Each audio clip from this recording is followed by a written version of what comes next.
So, we live in an industrial hell. We live in a corporation and we live in a business.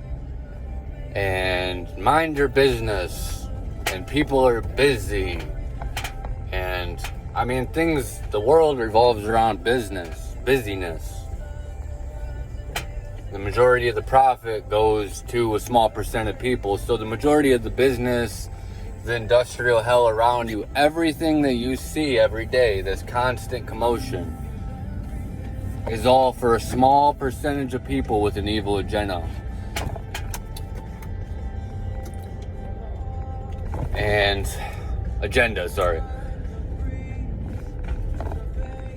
The biggest problem with that is most people don't even think nothing of it, they just go along, they live on autopilot, but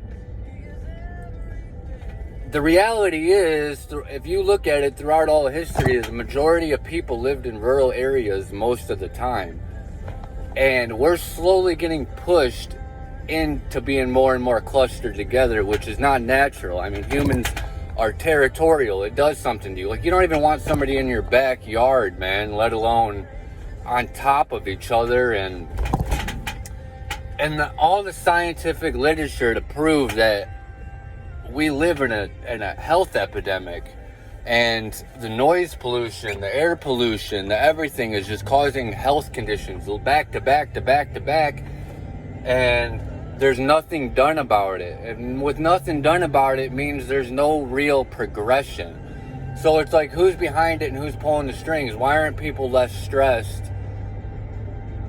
or less miserable as time goes on? And people don't put two and two together. It's just obvious. And it really, a lot of this started to click to me in a unique way on magic mushrooms when I started to realize how bad I was desperate to get away from the noise of cars. Desperate. And I couldn't get away from it. It was like everywhere I go, I could hear machines running, and I couldn't find a place to enter a meditation or a zen.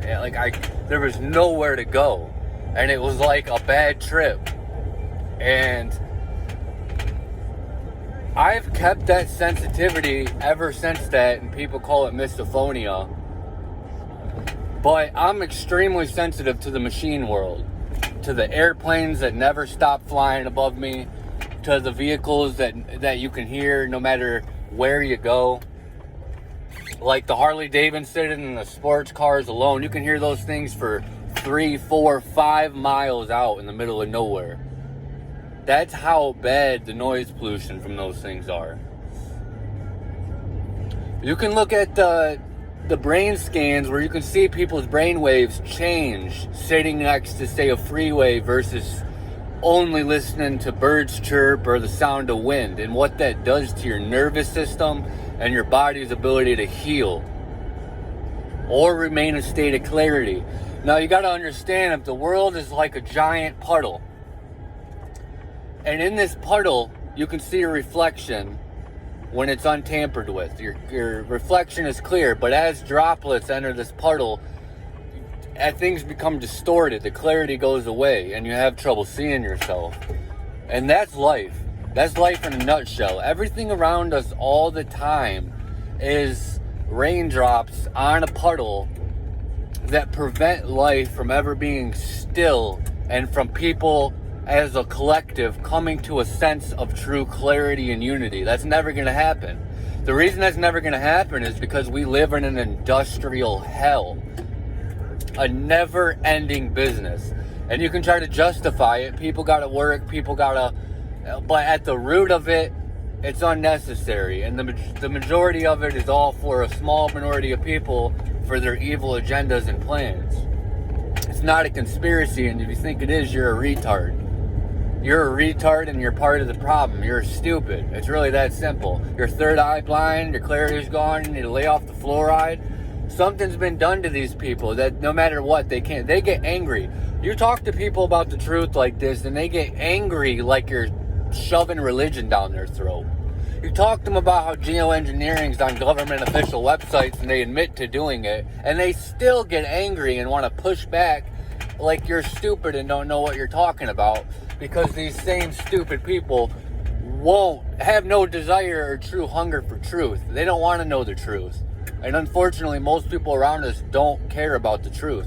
They care about a comfortable lie. And that sounds like a cliche, but that is the best conclusion I can come to from what I see, because I don't give I think the truth, the hardcore truth of all truths, need to be damn near crammed down everybody's throat since an early age, so that way we can come to a true solution about things. And even though I do understand wanting to protect kids from a lot of hard realities and stuff, but in general, the truth needs to be out there. We can't live comfortable lies and be toxic optimists. You got to be real. And I'm being real when I say we live in an industrial hell. Yeah, you got to make the most of it, as the cliche says, because you can't do what you want to do. You do what you can do, and you make the most out of what you can do. But we live in an industrial hell. You're in a never-ending business. Never-ending hamster wheel business. And then you wonder why people have a stroke, a heart attack premature. They end up, their body's attacking them from an autoimmune disease. Or they end up with this cancer, this, that. You wonder why, man. This is because of a chronic stress epidemic. So, you could say people are working and getting their needs met, but they're not getting their needs met.